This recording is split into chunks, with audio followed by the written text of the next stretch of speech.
Suelo empezar siempre con una pregunta. ¿Cómo vais de dinero? Es que si me decís que ir bien, acabamos el mensaje pronto. Sigo, ¿no? Bueno, la verdad es que vamos a predicar, voy a predicar, pero vamos a seguir alabando.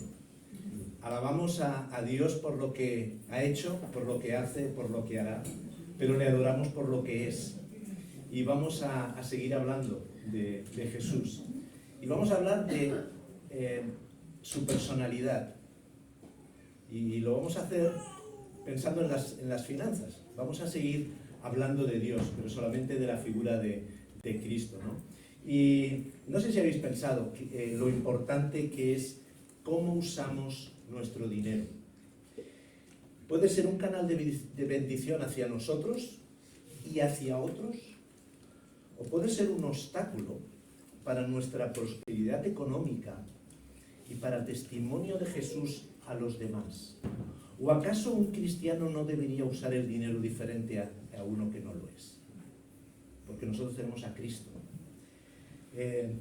Y bueno, dejadme establecer unas premisas antes de adentrarnos en lo que vamos a hablar ahora, que vamos a hablar del fruto del Espíritu Santo en las finanzas. Y es que... Sí, creo que está bien. Ahora. El fruto, hablamos de finanzas fructíferas. No estoy hablando de hacernos ricos, que podemos hacernos ricos, sino que nuestras finanzas den fruto. No solamente den fruto para nosotros, para nuestra propia prosperidad económica, sino también que dé fruto hacia los demás. Pero el fruto debe ser una consecuencia de una transformación. Dice el texto de la segunda carta a los Corintios: así todos nosotros que con el rostro descubierto reflejamos como un espejo la gloria del Señor, somos transformados a su semejanza, con más y más gloria por la acción del Señor, que es el Espíritu. Es decir, si hay algo que pueda transformarnos, es el Espíritu Santo. Y nos transforma para todo. Y también para la gestión del dinero. Esto hace que nuestra vida tenga un propósito, aunque primero debemos de pasar por una transformación. Yo no sé si os ha pasado esto. Espero que no.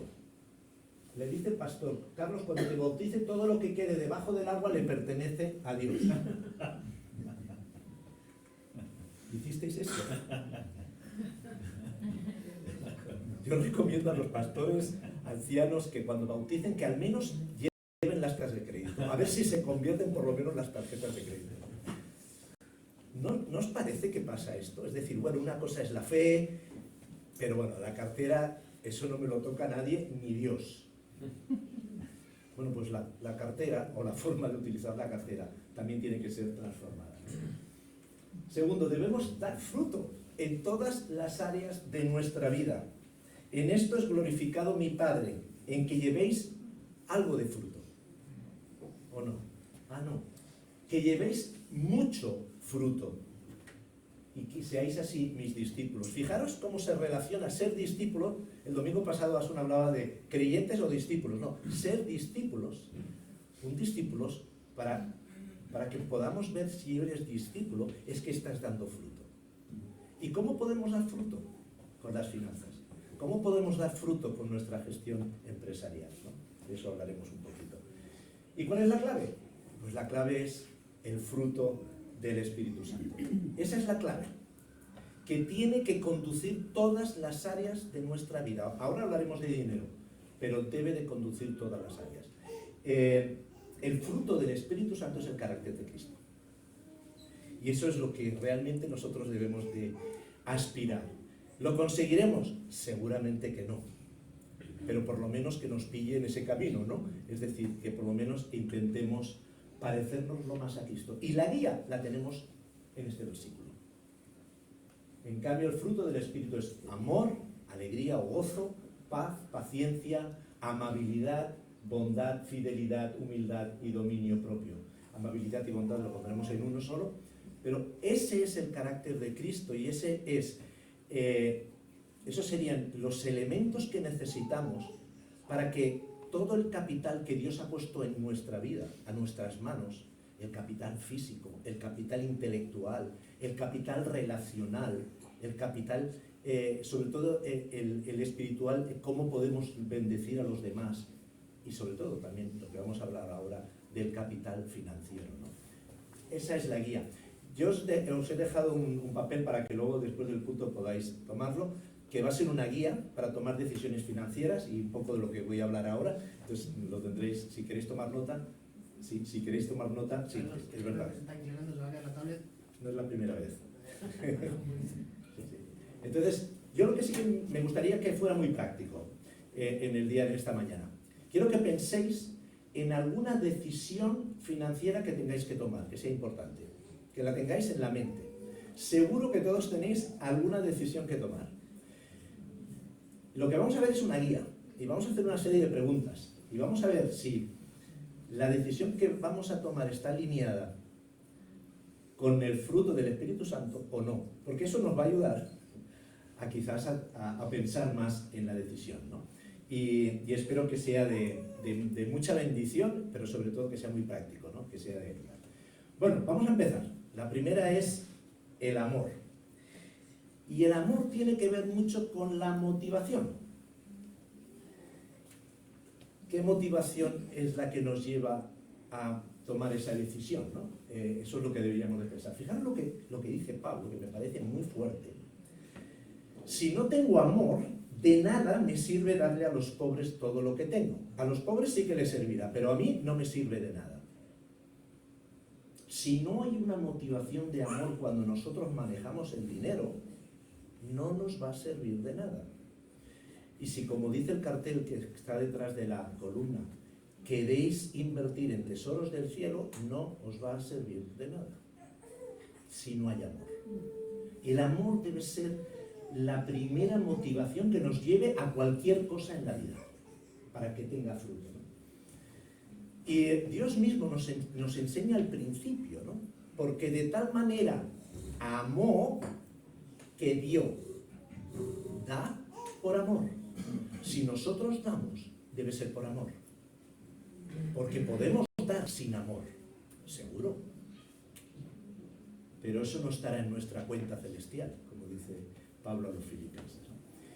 Ahora, el mismo Pablo, cuando en esa poesía tan bonita sobre lo que es el amor, habla de lo que son motivaciones de amor, pero también habla de motivaciones que no son de amor. Habla de la envidia. Y permitirme decir que es el deporte nacional en nuestro país, ¿no? Ha llevado a muchas familias a meterse en deudas insostenibles por poder vivir o como querer vivir como vive el vecino, el familiar, el compañero de trabajo. Por envidia. Y nos hemos metido en unas deudas que no hemos sido capaces de pagar. La jactancia nos puede llevar a poner en peligro la estabilidad económica de nuestra familia por querer demostrar a otros que vivimos por encima de nuestras posibilidades económicas. Según Javier Puig, doctor en la Administración y Dirección de Empresas de la Universidad Pompeu Fabra de Barcelona, dice que el orgullo, junto con el exceso de confianza y la codicia, son tres emociones que contaminan la toma de decisiones financieras. Cuando el orgullo tiene prioridad sobre nuestro dinero, la muerte financiera está próxima. Fíjate que además los expertos lo ratifican. El indecoro, la indecencia, lo inmoral, también se puede comprar con dinero. Solo hay que ver cómo usan el dinero público algunos políticos. El egoísmo. ¿Os acordáis? Los más jóvenes quizás no tanto, pero los jóvenes y más adultos, ¿os acordáis de Michael Jackson y Lionel Richie compusieron la canción We Are The World, que se grabó en el año 85, ¿no? Y se invitaron a 47 artistas que en aquellos momentos eran lo top de lo top de la música moderna. Y fue un estudio, no sé si habéis visto el documental, pero vale la pena verlo, no sé si está en Netflix o en una plataforma de estas, pero es muy interesante. Hablamos de 47 personas con una trascendencia tremenda. Y dentro del estudio de grabación, que por cierto estuvieron prácticamente toda la noche, había un letrero que decía: Deja tu ego en la puerta antes de entrar. Y aún así algún ego entró, ¿no? Mi mujer lo dice de otra manera y en broma. Lo tuyo es mío y lo mío es mío. Pero bueno, menos mal que... No, bueno, supongo que lo dices en broma. Pero bueno, poner el egoísmo por delante del bien común puede llevarnos a un fracaso económico. El rencor en las finanzas puede salirnos muy caro. Alguien dijo, cuando guardas rencores te anclas al pasado.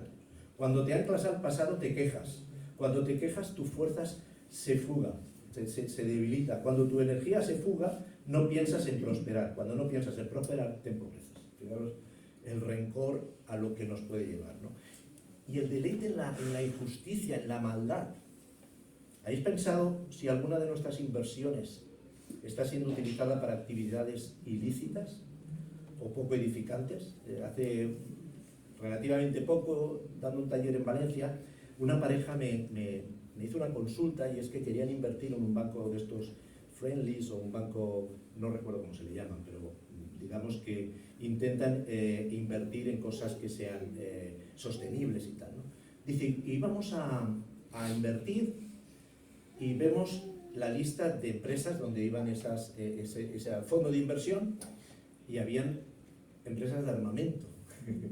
Entonces, cuidado donde invertimos, porque a lo mejor simplemente por no saberlo, a lo mejor estamos de alguna manera potenciando algún tipo de actividades que son, o por lo menos no son de mucha bendición, ¿no?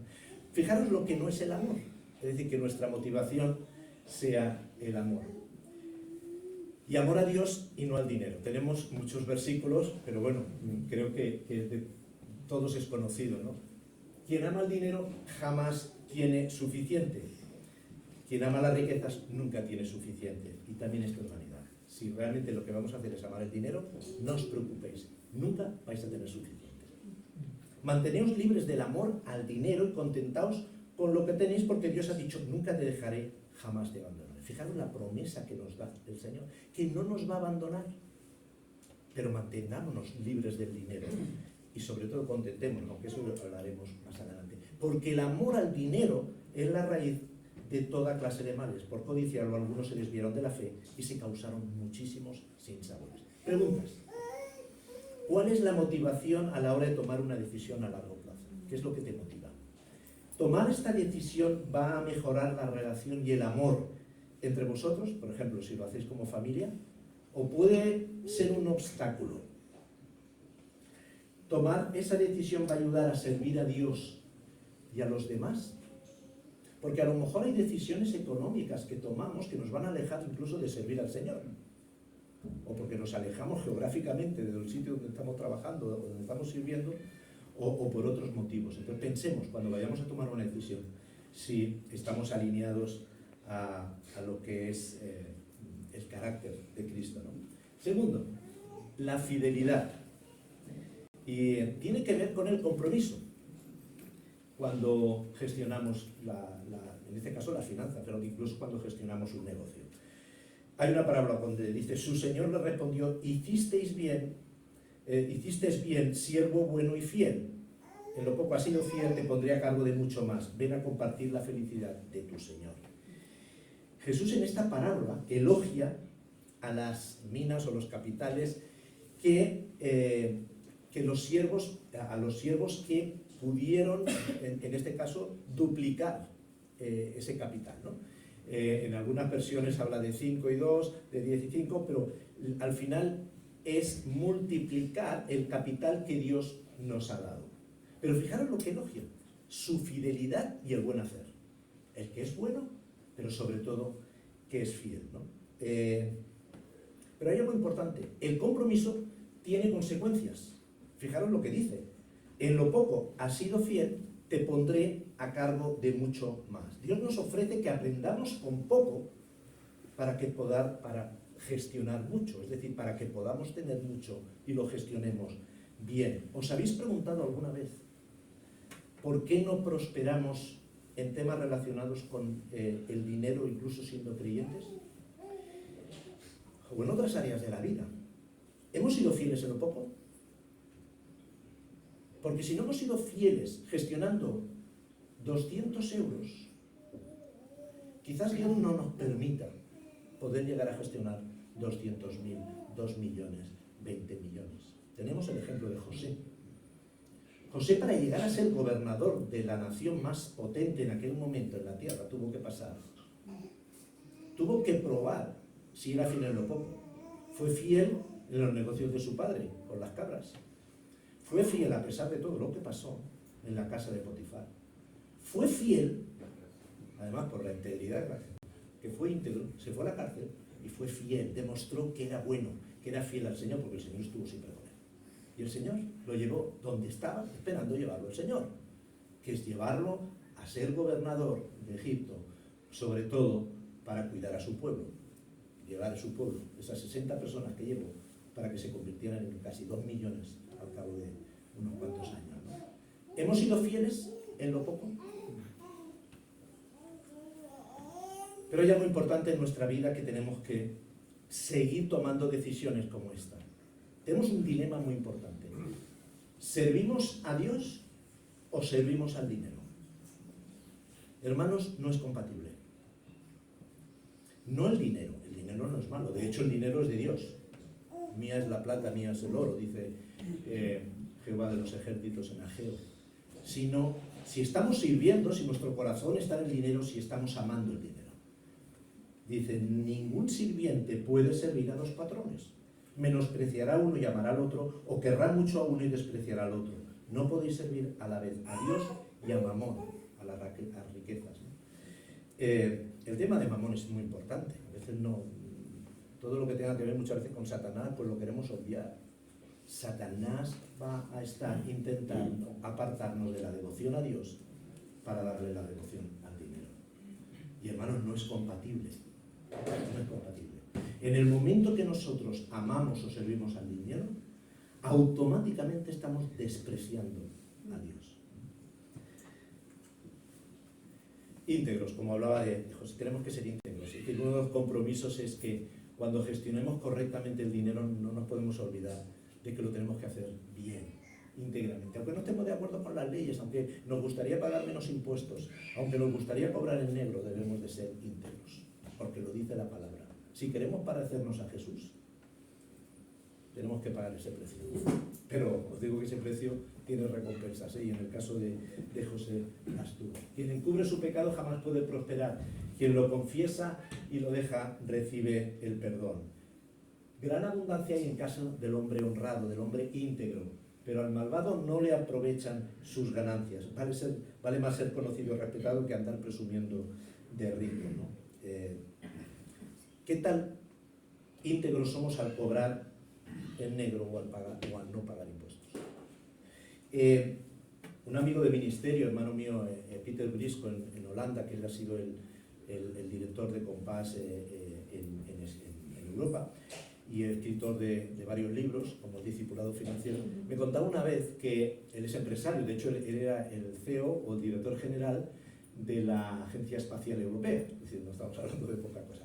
Y empresarios cristianos organizaban actos en algún hotel, me parece que era en Ámsterdam, donde invitaban a empresarios no creyentes, ¿no? Y entonces hablaban de temas que tienen que ver con los negocios, pero siempre enfocados desde la ética cristiana o de la ética bíblica. Invita a otro CEO de una gran compañía a ir al hotel. Lo invita y cuando van a la sala donde se daba la conferencia, era un desayuno-conferencia, digamos, invitado le pregunta a Peter, ¿aquel es de vuestra religión? Se refería a alguien que estaba en la sala y dice, sí, es de... Dice, pues mira, entonces no me interesa entrar. Claro, se quedó, no, ¿por qué? Dice, porque es moroso, no paga. Paga a un año. Vamos detrás de él y siempre da largas. Fijaros cómo podemos ser un obstáculo al Evangelio simplemente por nuestra manera de gestionar el dinero, por vuestra mala manera de gestionar. Cuidado con eso, porque la integridad puede ser un obstáculo para que nosotros podamos dar testimonio o para que el testimonio que demos sea poderoso, si hay pecado detrás, ¿no? ¿He gestionado bien las pequeñas inversiones hasta ahora? ¿Estoy dispuesto a asumir todas las responsabilidades legales inherentes a la inversión que vayamos a hacer? ¿Siento que puedo defraudar a Dios al tomar esa decisión? La humildad, la mansedumbre. Y, aunque no lo parezca, la humildad tiene que ver mucho con el éxito. De hecho, Salomón lo dice. Tras el orgullo viene el fracaso, tras la humildad, la prosperidad. La humildad es la antesala del éxito económico. La antesala del éxito económico es la humildad. Últimamente estoy dando, no sé cómo llamarlo, clases magistrales de motivación a alumnos de un instituto secular de 17 años, ¿no? Que van a empezar a hacer prácticas en las empresas, ¿no? Y básicamente lo que quiero es hablar de éxito, que primero qué es el éxito para ellos y luego yo desarrollo con la palabra éxito algunas de los principios bíblicos.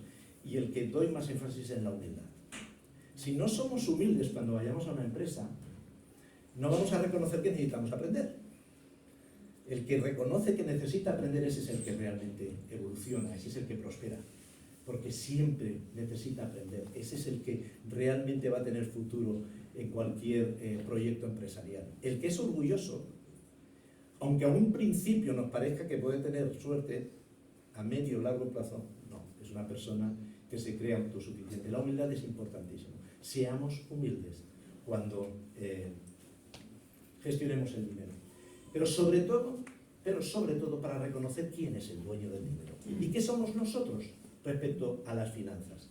Es muy importante reconocer cuál es el rol de Dios en nuestro dinero.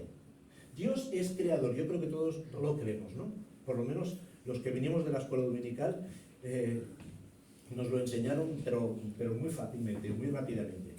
Ahora, ¿todos seguimos creyendo que Dios sigue siendo el dueño de todo? Seguro, ¿no? Dios sigue siendo el dueño de todo. Y aunque tengas una parcela y tengas una tierra y esté a tu nombre, Deuteronomio dice, la tierra no la venderás a perpetuidad porque la tierra mía es. Incluso podrá estar a tu nombre, pero no te la vas a llevar. Mía es el oro, mía es la plata. Es decir, el Señor es dueño de todo, de todo. Pero además, no solamente el Señor, sino es que además sigue teniendo el control. Tenemos muchos versículos donde podemos ver que realmente Él sigue teniendo el control de todo. Hasta de las más pequeñas cosas, ¿no? Hasta de los cabellos. En mi caso se pueden contar más fácilmente porque tengo menos. Pero... Ahora, dejadme... ¿Vosotros sois pareja? ¿No? ¿Alguna pareja? Aquí, una pareja. ¿Quién es el proveedor en casa? Él. Él, ¿no? Voy a beber solo. Esa no es aquella. No, sí, pero esta es la mía. Esta es la mía. Me temo que no es así. El proveedor es Dios. Y lo puede hacer a través de él, lo puede hacer a través del tuyo, lo puede hacer a través de los dos o a través de ninguno de los dos. ¿Cuántos abuelas y abuelos están manteniendo familias? Dios es el proveedor y es el que promete que nos va a proveer. Alabado sea el Señor que te usa a ti, pero es Él. ¿Y qué somos nosotros? ¿No nos queda nada? Sí, claro. Tenemos que reconocer primero que somos administradores y no dueños. Porque el dueño, el que es el dueño, puede tomar el dinero y quemarlo si quiere, si tiene mucho dinero. El administrador no lo puede hacer. El administrador tiene que ser leal al dueño y tiene que intentar administrar correctamente el dinero.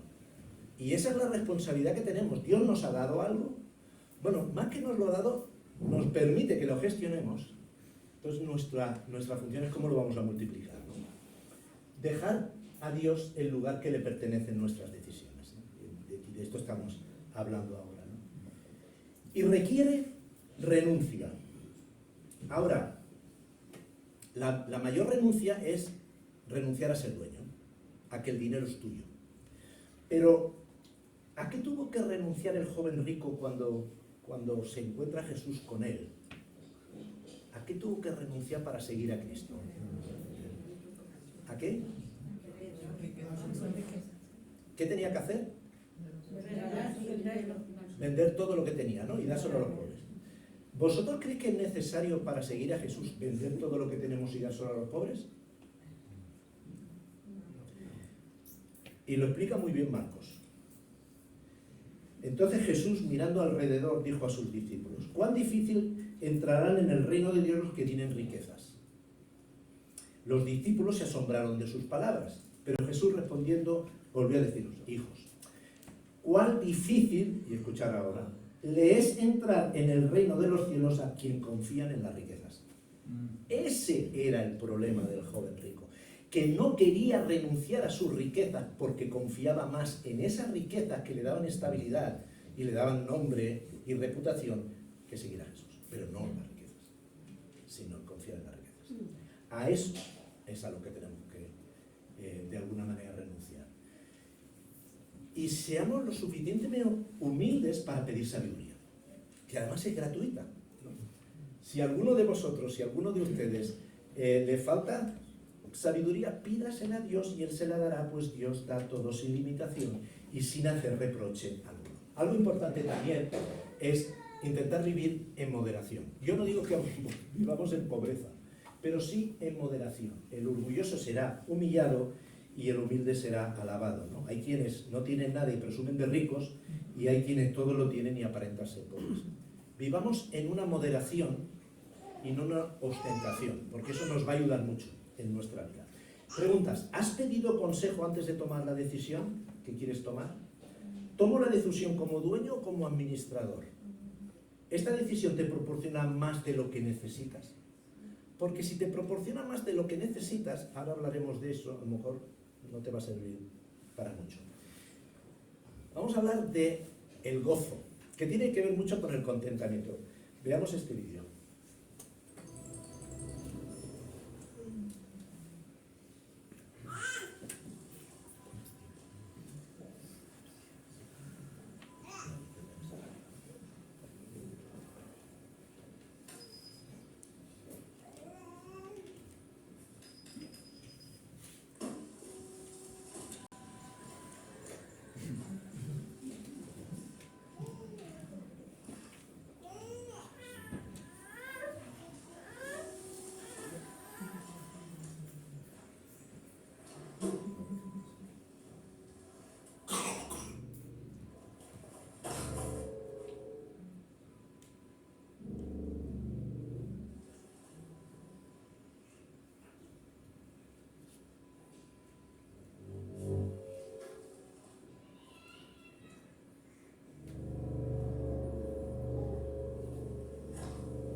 La codicia nos puede pasar mal jugada.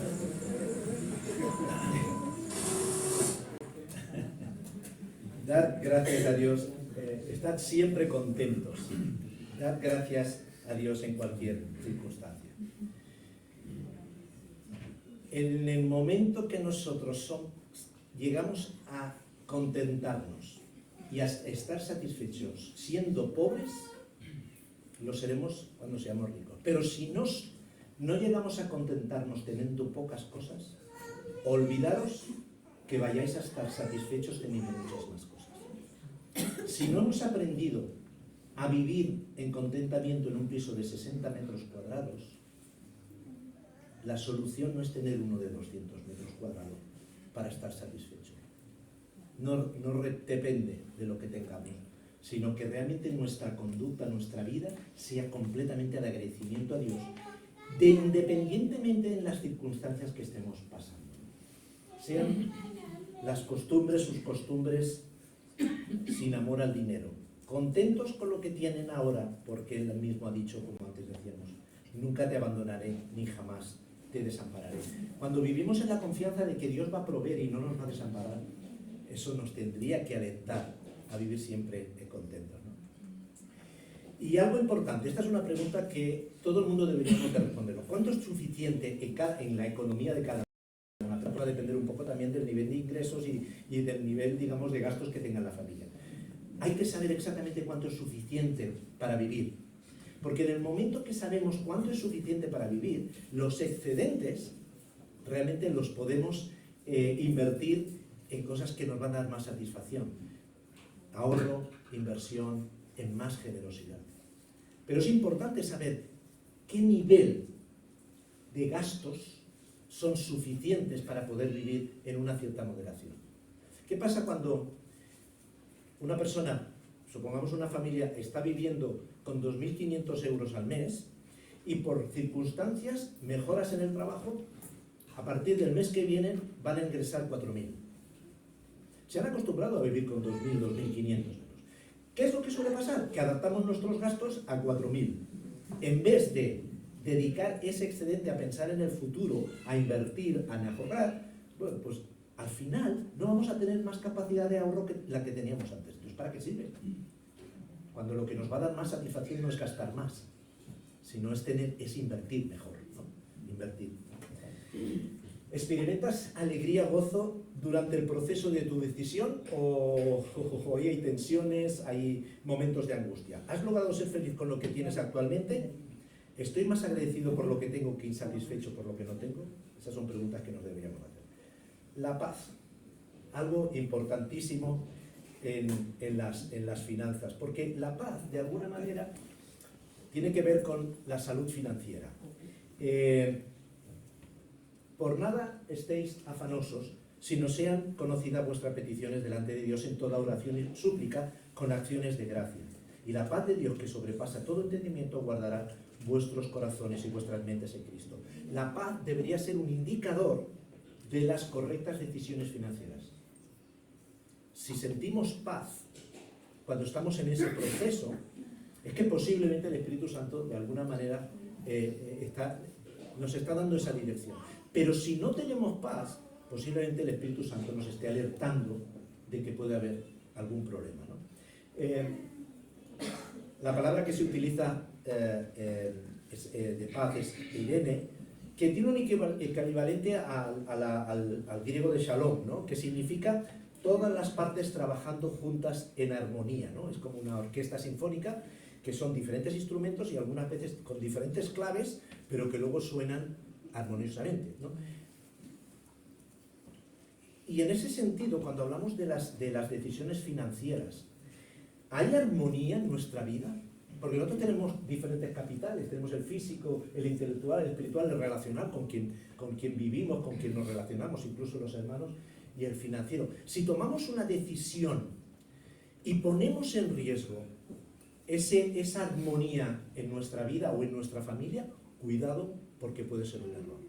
En el momento que falte, que haya un problema en esa armonía, es que posiblemente no sea una buena decisión. Pero también esa palabra Irene también tiene que ver con hacer las cosas correctas, es decir, es unir, atar en un todo, una totalidad en las que todas las partes esenciales están unidas. Es decir, tenemos control en nuestra economía. Y para eso es muy importante, creo que estuvimos hablando hace unos años cuando hicimos el taller o el seminario online, de cómo controlar nuestro dinero, ¿no? Es muy importante, ¿no? Primero que haya un compromiso con la pareja, en el caso de que sea un matrimonio, digo, vamos a hablar del dinero, vamos a hacer un presupuesto y vamos a intentar vivir en ese presupuesto. Pero primero lo que hay que saber es controlar los gastos, recoger todos los datos, en qué estamos gastando el dinero. ¿Qué nos cuesta tener un coche al año? ¿Qué nos cuesta?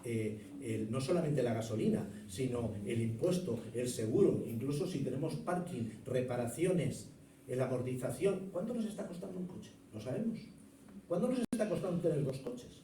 ¿Cuánto gastamos en ocio? ¿Cuánto gastamos en comida? Esto es muy importante, porque a partir de ahí, cuando sepamos exactamente en qué gastamos nuestro dinero, luego podemos hacer un presupuesto. Y ahí a lo mejor tenemos que decir, pues mira, yo quiero amortizar deudas que tengo, o quiero ahorrar porque tengo unos gastos imprevistos y no quiero endeudarme, o tengo que pensar en la universidad del hijo. A partir de ahí, ¿qué va a pasar? Si no tenemos más dinero, vamos a tener que recortar algunos gastos. Por eso es muy importante saber en qué nos gastamos el dinero para saber dónde vamos a hacer algunos sacrificios. Entonces, tener el control. Pablo ya se lo decía, Salomón se lo decía a sus conciudadanos, ¿no? Infórmate bien del estado de tu rebaño, porque eran ganaderos básicamente, eran agricultores, pero sobre todo ganaderos. Cuida tu ganado, porque la riqueza no es eterna y las reservas no duran generación. Infórmate bien del estado de tus rebaños. En este caso no tenemos rebaños, pero tenemos un estado de cuentas, tenemos unos gastos, tenemos unos ingresos, tenemos unos impuestos, etc., ¿no? Como dice Benjamin Franklin, cuida de los pequeños gastos. Un pequeño agujero hunde un barco, ¿no? La llaman los gastos hormiga, ¿no? Esas hormigas al final se convierten en hipopótamos, ¿no? Pero cuidado con las deudas, porque las deudas son los que pueden poner en peligro nuestra salud financiera. No tengo tiempo de hablar de las deudas, pero solamente os voy a decir una cosa. ¿Deudas para consumo? No. Solo deudas para algo que vaya a subir de valor, pero no para algo que en el momento que lo utilizas ya baja de valor. Si tenemos que endeudarnos, que sean para cosas que vayan a subir de valor y que realmente los intereses que vamos a pagar se vayan a superar, que no superen los intereses. Es decir, que realmente es algo que realmente valga la pena. Pero nos hemos acostumbrado a endeudarnos por cosas que son de consumo. Incluso un coche. Vamos a endeudarnos en un coche que el primer momento que abrimos la puerta ya ha bajado un 30% el valor del coche. Entonces, cuidado, porque las deudas pueden ponernos en peligro. ¿Tomar esta decisión va a desequilibrar otras áreas de tu vida? ¿Sientes paz cuando piensas en la decisión que tienes que tomar? ¿Tienes el apoyo de personas de confianza para tomar esa decisión? Ay, la paciencia es algo que cuesta, ¿no? Pero que tiene que ver con nuestra actitud. Robert Allen dijo una frase que me encanta. El secreto del éxito financiero estriba en gastar lo que sobra después de haber ahorrado, y no de ahorrar lo que sobre después de haber gastado. En gastar lo que sobra después de haber ahorrado y no en ahorrar lo que sobre después de haber gastado. Bueno, hay muchos versículos que hablan de la paciencia o de la falta de paciencia. Si piensas lo que haces, tendrás abundancia. Si te apresuras, acabarás en la pobreza. El paciente demuestra gran inteligencia, el impulsivo delata necedad. El dinero mal ganado pronto se acaba. Quien ahorra poco a poco se enriquece. Y el ahorro y la inversión es un proceso a largo plazo. Y algunas veces queremos que sea muy a corto plazo y nos vamos a las criptomonedas, ¿no? Por si ganamos el dinero rápidamente. No voy a hablar de la criptomoneda, pero cuidado por querernos hacer ricos rápidamente, ¿no? Vivimos en una sociedad que no es fácil ser paciente, especialmente si queremos comprar algo, porque queremos algo y lo queremos ahora. Y ahora con un clic ya lo tenemos y además ya el dinero ya se ha transferido. Entonces cuidado, a veces es mejor pagar en efectivo, porque en el momento que uno saca la cartera o en el bolso, abre la cartera, empieza a sacar el dinero, en ese proceso podemos pensar lo que nos ha costado ganar ese dinero, y a lo mejor cuando llegamos a pagar decimos, oye, ¿sabes qué? No, pero cuando vamos con la tarjeta, incluso ahora con el reloj, ya ese proceso ya no lo tenemos. La paciencia es algo que no va con nosotros. Hay un ejemplo no sé si lo conocéis, el bambú japonés, pero es muy interesante porque uno siembra la semilla, la abona y la riega constantemente, ¿no? Y ves que en los primeros meses no pasa absolutamente nada. De hecho, no parecen, por lo menos visiblemente. Es más, durante el primer año no pasa nada. Tampoco durante el segundo. Tampoco durante el tercero. Es más bien. Hasta que han pasado 7 años, durante ese séptimo año, en un periodo de 6 semanas, esta plaza de bambú crece más de 30 metros. Entonces, ¿qué ha hecho durante esos 7 años? Bueno, lo que ha hecho es, la acción es bajo tierra. Ha construido todo un complejo sistema de raíces fuertes para que cuando crezca, eso se sostenga. Pero no lo ves nada. Bueno, pues el ahorro a veces es así. A lo mejor no vemos nada, pero dará fruto. El tema es que seamos pacientes, ¿no? Entonces, ¿cuánto le ha costado a esa planta crecer? ¿6 semanas? No. 7 años y 6 semanas, ¿no? Algo así es realmente en las finanzas. Ahora, ¿tenemos paciencia para esperar la respuesta de Dios? Porque nosotros, seguro que todos nosotros, cuando tenemos alguna decisión importante que hacer, lo ponemos en oración. Ahora, ¿tenemos la suficiente paciencia para esperar que el Señor nos responda? ¿O le hacemos un favor a Dios? Decimos, Señor, no te preocupes, voy a ir al banco, voy a pedir el dinero y ya lo tenemos solucionado. A lo mejor Dios tiene otros planes de financiación, ¿no? Pasa también como los negocios, ¿no? Tenemos una idea brillante, antes hablaba por Oliver, tiene una idea genial y a lo mejor no tenemos la paciencia de esperar la voluntad del Señor o de ver cómo el Señor puede ayudarnos a financiar ese proyecto. Vamos al banco, pedimos el dinero y nos metemos en deudas. Cuando a lo mejor, si fuéramos a otras personas, le mostramos nuestro plan de negocio, a lo mejor estarían interesadas en invertir. Y eso, de alguna manera, sería más interesante porque no tenemos que endeudarnos con ninguna entidad financiera, ¿no? Entonces, a veces tenemos que esperar, tenemos que ser pacientes, ¿no? Y no buscar nosotros la solución. Y también paciencia para capacitarnos. Ahí hago propaganda del curso Tu Dinero en Cuenta, que si alguien se quiere preparar en este sentido, pues nosotros damos este curso que está basado en el libro de Tu Dinero en Cuenta. Preguntas. ¿Eres consciente de que esta decisión requiere un sacrificio a largo tiempo? ¿Sientes que has tomado el suficiente tiempo para analizar esta decisión? ¿Lo que quiero es lo que necesito realmente? ¿He orado y esperado lo suficiente para tener la respuesta de Dios? Bueno, y lo opósito de la paciencia es el dominio propio o la falta de dominio propio, ¿no? Y eso tiene que ver mucho con el autocontrol, ¿no? El principal, escuché una vez esa frase que nos puede resultar un poco chocante. El principal enemigo de los seres humanos que siguen a Dios no es Satanás, sino nosotros mismos.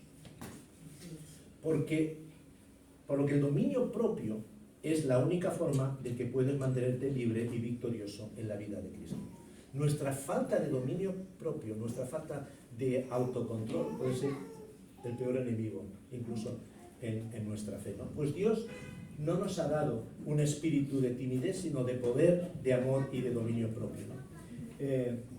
Ser paciente es muestra de mucha inteligencia y tenemos que intentar, pero ser impaciente de mucha estupidez. Tengamos autocontrol, ¿no? Es importante tener en cuenta en lo que hablamos de gratificación diferida. Es saber decir que no a algo hoy para tener algo mejor mañana. O de otra manera dicho, yo quiero algo, primero voy a ahorrar y luego lo compraré. Pero lo que hacemos es, lo compramos y pagamos mañana. Porque todas las facilidades que nos dan es que tengamos el producto y que lo paguemos mañana. No, tengamos suficiente dominio propio para decir, si yo no tengo este dinero, lo ahorraré, aprenderé a ahorrar y cuando lo tenga, luego lo compro. ¿Qué le va a pasar? Que posiblemente durante ese proceso, aquello que nos parecía muy importante, ya no es tan importante y eso que nos ahorramos. O podemos buscar lo mismo a un precio más económico, ¿no? Entonces, ojo con las decisiones que tomamos, ¿no? No caigamos en el consumismo que la sociedad nos lleva a eso, ¿no? Toma el control del dinero y no permitas que el dinero te tome el control tuyo, ¿no? Y algo importante, sobre todo para los jóvenes y adolescentes, no confundir deseos con necesidades. Los deseos, las necesidades es aquello que cubre nuestras necesidades vitales. La casa, la ropa, la comida. Los deseos es todo lo demás. Lo que pasa es que nos confundimos y a cosas que son deseos las convertimos en necesidades y luchamos como si fueran necesidades. Cuidado, porque eso nos puede llevar a un error tremendo financiero. ¿Tienes una hoja de ruta de ahorro para hacer frente a esta decisión? ¿Hay consenso familiar en la decisión? ¿Esta decisión puede ser más beneficiosa que otra decisión? ¿Que otra inversión? Y lo último, la bondad. Y la bondad tiene que ver con el propósito de Dios en las finanzas. Si hay una otra oportunidad, en un futuro podemos hablar más de este tema, ¿no? La generosidad, es decir, hemos estado hablando de nuestras finanzas. Cuando hablamos de la generosidad, estamos hablando de la economía de Dios. ¿Y cuál es nuestro trabajo aquí? Dios ha dicho que va a suplir las necesidades. Y sobre todo a colectivos muy especiales, que ya desde la Torá, desde el principio de la creación, tenía claro que eran las personas, el digamos, colectivo más vulnerable. Hablaba de viudas, de huérfanos, de extranjeros, y hablaba también de los siervos. Y Dios provee. Ahora, ¿cómo provee Dios? Pues a través tuyo, a través mío. Somos canales de bendición de Dios a otras personas. Y tener el privilegio de estar nosotros en medio, eso es un privilegio tremendo. El hecho de que por nuestras ofrendas, con nuestra ayuda, podamos hacer que otras personas den gracias a Dios, eso es el mejor testimonio. Tenéis ahí escrito: no guardes tesoros aquí en la tierra, guarda tus tesoros en el cielo. Quiero decir, si tú quieres invertir en tesoros en el cielo, sé un buen mayordomo de los tesoros en la tierra. Porque esos tesoros en la tierra, bien gestionados, están construyendo, están abriendo una cuenta nuestra en el cielo. Es importante pensar que tenemos el gran privilegio de ser socios de Dios, que a través de su dinero, a través de nuestra mayordomía, podemos hacer su propósito, que es ayudar a otros. Espero que esto nos ayude a reflexionar un poco en manejar el dinero de una manera como la manejaría el Señor. Preguntas. ¿Es algo que se puede compartir, que va a trascender de ti, ese dinero que vas a utilizar? ¿Pueden verse beneficiados otros? ¿Esa decisión va a disminuir mi generosidad? ¿Estás mostrando la bondad de Dios con todos tus recursos? Bueno, yo sé que eso es muy difícil. Hemos hablado de una característica, hemos hablado del carácter de Jesús, pero tenemos este versículo que debe estar siempre presente. Yo soy la vid y vosotros los pámpanos. El que permanece en mí y yo en él, este lleva mucho fruto, porque separados de mí nada podéis hacer. No sé en qué situación económica estáis cada uno de vosotros, pero sí que lo que puedo decir es que si estamos unidos a Jesús, Él nos va a dar ese poder, nos va a dar ese Espíritu Santo, que es el que nos va a dar la sabiduría para poder gestionar el dinero. Y si alguno de vosotros todavía no ha aceptado a Jesús como su Salvador, puedo decir que es la clave de éxito para toda tu vida. Tener a Jesús es tener al Espíritu Santo que te va a ayudar en toda tu vida. Que el Señor.